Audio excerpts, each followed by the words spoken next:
Hey, hi. My name is Dr. Robert Craig, and today I'm going to do a sequence problem for you. Okay, so if we observe the pattern of the numbers shown, this question asks you what would be the number provided we have row 17. So what would be the number in row 17, column 1? So how would we go about looking at a problem like this?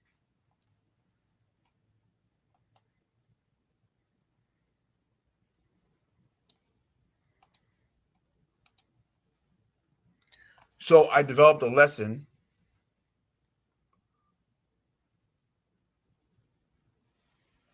and the lesson would be titled Linear Patterns, Arbitrary Sequences, and 2D Indexing. The learning objectives. So by the end of this lesson, this would be about maybe a 75-minute lesson, a little more than an hour, but I'm going to do it in about 5 minutes.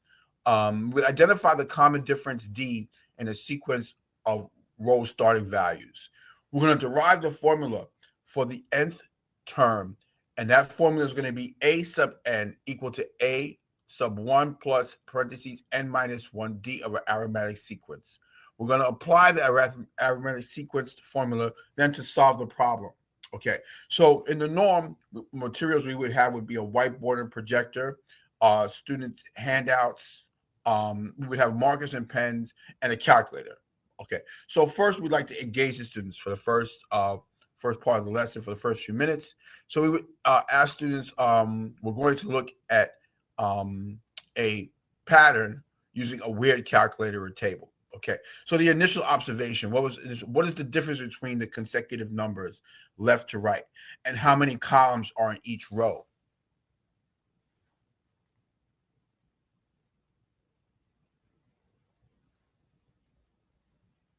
Okay, so next we want to explore.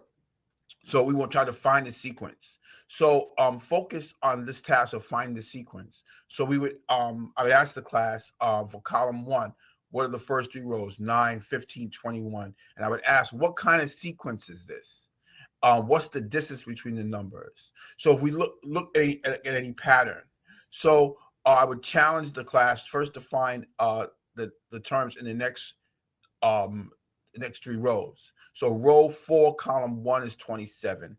Row 5, column 1 is 33. Row 6, column 1 is 39. And I would discuss what is the inefficiency. Could we continue this for 17 rows? Okay, then I would begin to explain. Okay, so we try to model a pattern. So I would say, okay, term 1, A, well, we make that A sub 1, that's 9. Term 2 is going to be 9 plus 1 times 6. So now we have a formula. Term 3, as we can see, is 9 plus 2 times 6. Term 4 is 9 plus 3 times 6. So now we have a formula that we can put together. And that formula would be A sub n equal to 9 plus parentheses n minus 1 times 6. This is the n changes. So now we have a general form.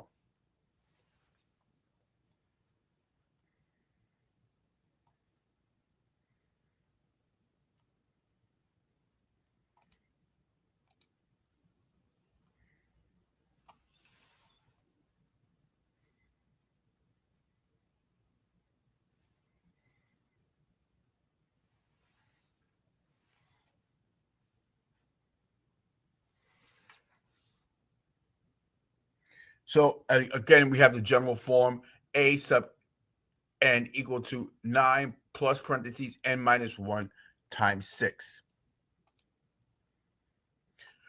So noticing this, we put together our general form as A equal to n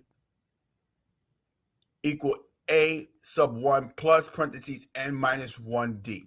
Now we do the direct application. Once we do the direct application, we're looking for the 17th row, or n equal to 17. So we get A17 equal to 9 plus parentheses 17 minus 1 times 6, or A17 equal to 9 plus 16 times 6, which gives us A17 equal to 9 plus 96, or A17 equal to 105.